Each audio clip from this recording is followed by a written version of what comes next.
আসসালামু আলাইকুম ওয়া রাহমাতুল্লাহ। প্রিয় দর্শক শ্রোতা, মুসলিমদের মুসলমান হওয়ার কাহিনী অনুষ্ঠান থেকে ইসলামিক টেলিভিশনের পক্ষ থেকে আপনাদের অসংখ্য মোবারকবাদ জানাচ্ছি। আমি আব্দুর রহমান রকিব। আমাদের এই অনুষ্ঠানটি মুসলিম ভাইদের জীবন এবং তাদের চিন্তা প্রতিফলনের জন্যই তৈরি হয়ে থাকে। গত পর্বে আমাদের এই স্টুডিওতে যে ভাইটি মাদারীপুর থেকে এসেছিলেন, আবদুল্লাহ আল মুসলিম ভাই, তিনি আজকেও অনেক কষ্ট করে সেখান থেকে আমাদের স্টুডিওতে উপস্থিত হয়েছেন। আসুন তার সাথে আমরা পরিচিত হই। আসসালামু আলাইকুম ওয়া রাহমাতুল্লাহ। ওয়ালাইকুম আসসালাম ওয়া রাহমাতুল্লাহি ওয়া বারাকাতুহু। আবদুল্লাহ ভাই, আপনি অনেক কষ্ট করে দ্বিতীয়বারের মতো আমাদের স্টুডিওতে উপস্থিত হয়েছেন, এজন্য আল্লাহর শুকর আদায় করছি এবং আপনাকে অসংখ্য ধন্যবাদ জানাচ্ছি। আমিও আল্লাহ তাআলার শুকরিয়া আদায় করছি এবং আপনি সহ আপনার এই সংশ্লিষ্ট যারা আছেন, এই স্টুডিও সংশ্লিষ্ট সকলকে ধন্যবাদ জানাচ্ছি। আপনার সেই পূর্বের বর্ণনাগুলো আমাদের এখনও কানে বাঁধে। অত্যন্ত স্পর্শকাতর, অত্যন্ত সুন্দর, প্রাঞ্জল সেই ঘটনাগুলো আপনার ইসলাম গ্রহণের, এবং আমার কাছে অত্যন্ত চমৎকার লেগেছে যে কোনো আবেগের সুযোগ নাই, আপনারা সেই ছোট্ট বয়সে যুক্তি তর্কের আলোকে ইসলাম গ্রহণের দিকে ধাবিত হয়েছিলেন। আর আপনার মধ্যেও সেই যুক্তিবাদিতা, সেই বিজ্ঞান মনস্কতা তা আমাদের আকৃষ্ট করেছে। তা আপনি গত পর্বে যেটা বলেছিলেন যে আপনি অন্তর থেকে ইসলাম গ্রহণ করলেন এক পর্যায়ে, তারপরে কি হলো? নামাজ শিখলেন? নামাজ শিখলাম। নামাজ শেখার পরে এখন আমার আগ্রহ জমলো যে আমি আমার বাপের বাড়িতে থাকা অবস্থায় এখন আমি নামাজ শিক্ষা একটা বই কিনলাম, 5 টাকা দামের নামাজ শিক্ষা নামে ছোট্ট একটি বই। ওটা বাংলা উচ্চারণ আছে, সমস্ত আরবি শব্দের বাংলাগুলি উচ্চারণ আছে। তো এটা দেখে যতদিন পর্যন্ত মুখস্থ না করতে পারি ততদিন ওই সুবহানাল্লাহ বলেই নামাজ কমপ্লিট করি। আমার মধ্যে এখন খালি আগ্রহ আসতেছে যে মসজিদে, ওই থানা মসজিদে যাইতাম, যাওয়ার পরে দেখতাম জানলা দিয়ে মাঝে মাঝে যে সকলে কি সুন্দর নামাজ পড়তেছে, একজনে যা বলে পরবর্তী পিছনে তাই করে। সামনে যিনি আছেন উনি যে ইমাম বা কি এরকম তার আইডিয়া আমার নেই, কিন্তু দেখতাম যে ওই ব্যক্তি যা করে পিছের যারা আছে সকলে তা করে। এইটাকে আমাকে আরো বেশি আকৃষ্ট করলো, এতই মজা লাগলো এবং আমি অস্থির হয়ে বললাম যে আল্লাহ, এইভাবে তোমাকে কবে ডাকতে পারবো? আমি খুব অস্থিরতা বোধ করলাম, আল্লাহর কাছে দোয়াও করতে লাগলাম, আল্লাহ আমাকে একটু সুযোগ দাও। তারপরে আমি খ্রিস্টান ধর্ম সম্বন্ধে জানতে যেয়ে ঈসা আলাইহিস সালাম সম্পর্কে জানলাম। ঈসা আলাইহিস সালামের কাহিনীগুলি শুনলে আমার খুব মর্মাহত হলাম।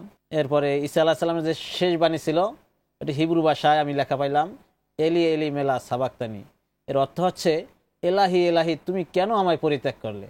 যখনই আমার মনে আল্লাহ তাআলার বাসনা আসতো তখনই আমি এই দোয়াটা করতাম, এলি এলি মেলা সাবাক্তানি, এলাহি এলাহি কেন তুমি আমাকে পরিত্যাগ করলে? এরপরে ইসলামের প্রতি আরও আকৃষ্ট করলো, ইসলামের বিভিন্ন বই পড়লাম, ওয়াজ শুনলাম। তাছাড়া সবচেয়ে বেশি যে জিনিসটি আমাকে ইসলামের প্রতি বেশি আত্মনিবেদন করছে তা হচ্ছে হজরতে ওয়াইস কনি রহমতুল্লাহ এবং হজরতে রাবিয়া বসরি রহমতুল্লাহ আলাইহা, এই দুইজন মনীষীর জীবনী পড়ে আমি আল্লাহর দিকে এত আসক্ত হয়ে পড়ছি যেটা আমি আপনাকে ভাষায় বলতে পারবো না, বুঝাইতে পারবো না। তো ওনাদের এই আসনা বলতে পারলে বললাম যে আল্লাহ, আমার টাকার দরকার নেই, জমির দরকার নেই, বাড়ির দরকার নেই, গাড়ির দরকার নেই। ওনারা যেরকম জঙ্গলে থাকতেন, জঙ্গলকে পছন্দ করে, নীরবতা পছন্দ করতেন, আমিও এরকম নীরবতা পছন্দ করি। আল্লাহ, আমি শুধু তোমাকে চাই, আমার আর কিচ্ছুর দরকার নেই। রাত্রে পড়তে বসলে পড়ার মধ্যে আল্লাহর চিন্তাগুলি অটোমেটিকভাবে চলে আসতো। তখন আমি পড়ার টেবিল ছেড়ে যে রাস্তায় যে কানতাম আর বলতাম এলি এলি মেলা সাবাক্তানি, চোখের পানি এমনি চলে আসতো আর আল্লাহর কাছে দোয়া করতাম আর কানতাম, এলি এলি মেলা সাবাক্তানি, এলাহি এলাহি কেন তুমি আমায় পরিত্যাগ করলে? হয়তো আল্লাহ আমার এই ডাকে কবুল করেছেন বিদায় আজকে আপনাদের মুখে আজকে আমি নিজেকে প্রকাশ করতে চাই আমি একজন মুসলমান, এবং এটার জন্য আমি গর্বিত। আল্লাহ তাআলা যেন এই মুসলমান হিসেবে আমাকে রাখেন এবং মুসলমান হিসেবে হাসর নাসর করেন, মুসলমান হিসেবে যেন আমাকে আল্লাহ তাআলা কবরে নেন, আর মুসলমান হিসেবে যেন আমাকে কবর থেকে উত্থিত করেন। এটা আপনাদের কাছে অনুরোধ, আপনারা দোয়া করেন আল্লাহ যেন আমাকে কবুল করেন। আর সবচেয়ে বড় কথা হলো, আমি যখন মুসলমান হলাম, আমার এই ভাই শামীম ভাই উনি আমার নাম রাখলেন পর্যায়ক্রমে মুসলিম নাম রাখলেন, বিভিন্ন চিন্তা ভাবনা করলে, কিন্তু আমার নাম যে আব্দুল্লাহ এর একটা ইতিহাস আছে। আচ্ছা, সেই ইতিহাসটা শুনলে আপনারা আসলে সন্তুষ্ট হবেন। তো এই জন্য বলতেছি, সেই ইতিহাসটা হচ্ছে ওই শামীমের সাথে একদিন ওদের গ্রামের বাড়ি এনায়েতনগর আমি গেলাম। ও বললে যে তুই যাবি কোথায়? আমি আমার গ্রামের বাড়িতে যাবি কিনা? বন্ধু মানুষ, বন্ধুর ডাকে তো বন্ধু এমনি সাড়া দেয়, এটা স্বাভাবিক নিয়ম। তো আমি আমার ডাকে সাড়া দিলাম, ঠিক আছে শামীম ভাই আমি তোমার সাথে যাব, চলো। গেলাম। গ্রামে যাওয়ার পরে এখন দেখি যাওয়ার সাথে সাথে জোহরের আজানের আওয়াজ এসে পড়ছে। আমি মানে উতালা হয়ে গেলাম, আমি নামাজ পড়বো। কেউ তো আর জানে না এই গ্রামে, শামীম আর আমি জানি যে আমি একটা হিন্দুর ছেলে, আর শামীম জানে যে আমি একটা হিন্দুর ছেলে, আর তো কেউ জানে না। সুতরাং এখানে আমি নামাজ পড়বো, এটা আমার একেবারে হৃদয় থেকে আকাঙ্ক্ষা আসলো। ওই শামীমকে বললাম, শামীম আমি নামাজ পড়তে চাই, তুই যাবি? শামীম এই কথা শোনার সাথে সাথে বললো যে না, আমার প্যান্টটা একটু খারাপ আছে, তুই যা, তুই পরে আস। তো আমি বললাম যে তাহলে ঠিক আছে, তুমি চুপচাপ থেকো, কেউ কিছু কিন্তু বললো না। এই গেল, আমি মসজিদে গেলাম, মসজিদে সুন্নাত পড়লাম 4 রাকাত। ওই নামাজ শিক্ষা বই থেকে জেনে নিছি সুন্নাত পড়তে হয় 4 রাকাত, কিভাবে পড়তে তাও জেনে নিছি। আচ্ছা, ওই যে সুন্নাত পড়লাম, সুন্নাত পরে বসছি মতোই আমাদের বিরুদ্ধে কিছু লোক আমাকে ধরছে। নতুন এলাকায় একটা নতুন ছেলে দেখছে, আসছে নামাজ পড়তে, অল্প বয়সে একটা ছেলে। ব্যাপারটা কি, ধরার পরে আমাকে বলতেছে যে বাবা তোমার বাড়ি কোথায়? আমি বললাম আমি আমার বাড়ি কালকিনি। তুমি এখানে কেন আসছো? আমি বললাম যে আপনাদের শামীম আছে, শামীমের সাথে আমি এসেছি। আচ্ছা, এই কথা বলার পরে ওনারা আর আমাকে কিছু বললেন না, যে শামীম ওনাদের পরিচিত ছেলে। আচ্ছা, এরপর জিজ্ঞেস করছেন বাবা তোমার নাম কি? এখন আমি তো অস্থির হয়ে গেছি, আমার নাম তো রাখা হয় নাই, আমি অস্থির হয়ে গেছি, এখন আমি কি উত্তর দিব? আচ্ছা, তা আল্লাহ, আমি মনে মনে মাথা নিচ দিকে চিন্তা করছি, আল্লাহ আমি এখন কি বলবো? ইত্যবসরে আল্লাহ তাআলার মেহেরবানি, আল্লাহ তাআলা ঢেলে দিয়েছেন আমার মনের মধ্যে আসে গেল যে আমি বলবো আমার নাম আমি আব্দুল্লাহ। আমার নাম আব্দুল্লাহ নয়, আমি আব্দুল্লাহ। যেহেতু হযরত ওয়াইস করনী রাহমাতুল্লাহ আলাইহিকে রাসূল করিম সাল্লাল্লাহু আলাইহি সাল্লাম ওসিয়ত করে গেছিলেন অন্তিম সজ্জায় শায়িত অবস্থায় যে আমার এই জুব্বা মুবারককে ওয়াইস করনী আছে ইয়ামানে, তাকে দিয়ে আসবা। আচ্ছা, তো হযরতে ওমর রাদিয়াল্লাহু তাআলা খিলাফতকালে ওমর রাদিয়াল্লাহু তাআলা এবং আলী রাদিয়াল্লাহু তাআলা উভয় গিয়েছিলেন ওয়াইস করনী রাদিয়াল্লাহু তাআলা খোঁজে, এবং তাদেরকে জুব্বা পৌঁছে, তারা উভয় তাকে জুব্বা পৌঁছে দিয়ে এসেছেন। আচ্ছা, যখন পরিচয় হয়েছে, পরিচয় এক পর্বে হযরত ওমর রাদিয়াল্লাহু তাআলা জিজ্ঞেস করলেন ওয়াইস করনী রাহমাতুল্লাহ আলাইহিকে যে আপনার নাম কি?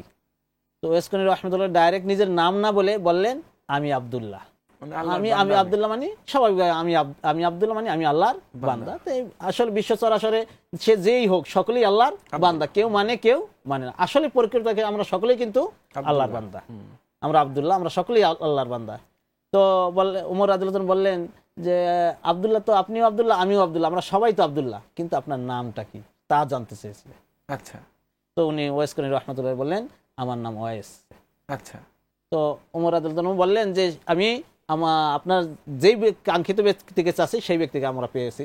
তো ওই ঘটনা থেকে আমি বললাম যে আমি আব্দুল্লাহ, আমার নাম আব্দুল্লাহ, এটা বলি নাই, আমি আব্দুল্লাহ। আচ্ছা। তো আব্দুল্লাহ ভাই, অত্যন্ত আগ্রহের সাথে শোনার মতো ঘটনাটি, কিন্তু এমন সময় আমাদের সময়টা একটু ফুরিয়ে আসলো, আমাদের একটু বিরতির সময় এসেছে। বিরতির পর আপনার কথাগুলো আমরা জেনে নেব। প্রিয় দর্শক, এখন নিচ্ছে ছোট্ট একটু ব্রেক। এই ব্রেকের পরে আমরা আব্দুল্লাহ ভাইয়ের সব কথাই জানবো ইনশাল্লাহ। এ পর্যন্ত সাথে থাকবেন।